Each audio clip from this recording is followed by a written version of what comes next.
As stunning as the blow February floods dealt to the lower Russian River, equally stunning has been the recovery. At Johnson's Beach, once under more than 20 feet of water, nature and people are back, big time. In fact, all across the region, there is little outward sign of the disaster that was.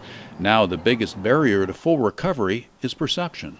Businesses here are down 20-30%. You have hotels that have been closed, and as a result, all those people that usually come up are not going to the restaurants, they're not going to the stores. Even if people come up for a day and have lunch, it really help with the recovery. It's amazing what a little disaster can do and how. Roger Jensen handles events and social media for the R3 Hotel. He says shared disaster brought out the best in this community. It is a model community.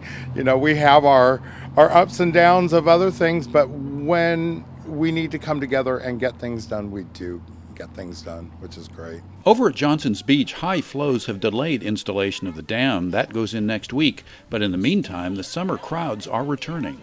Hard to imagine all of this was underwater, but it's great summer. We're waiting on our dam, which is going in. And then the beach will start looking more normal with the kiddie pool filling in and our paddle boats and canoes going out. On 3rd Street, a block off Main, the Style Bar and Higher Ground share a building. When last we visited, sheetrock had been torn out, repairs just beginning. Now the boutique is packed with new furnishings and business is good. Our community is awesome. I mean, people are coming in, they're booking haircuts, they were booking haircuts for future haircuts when we were trying to rebuild and, get the salon back together, and people are just supportive. Not far away, the Rio Neto Roadhouse back after a complete rebuild that took several months. The place looks great, it's fresh, everything's new, everyone's excited about everything being new, so it's a blessing in disguise in a way.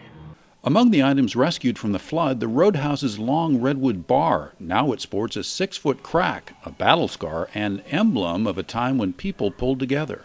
It was amazing. I had people here working on my behalf, my wife's behalf, the Roadhouse's behalf that I don't even know. I don't even know who they were. In the past few months, officials here have handed out $129,000 in small business grants, critical help to weather hard times. Which helped pay for mortgages, leases, paint, new inventory, and as a result, our focus was on how do we get the businesses up and running so that we can welcome visitors and so that we can keep our workforce employed. Recovery is clearly making progress, a progress that is perhaps best expressed by visitors. Beckett Fryback is part of a group visiting from Arizona and Oregon. He hadn't heard about the flood. Just looking around at the people, it doesn't seem like spirits are too dampened, so that's always good. A fitting thought as the lower river heads into the meat of what everyone hopes will be a booming summer season. In Guerneville, Carl Van Emberg for News of the North Bay.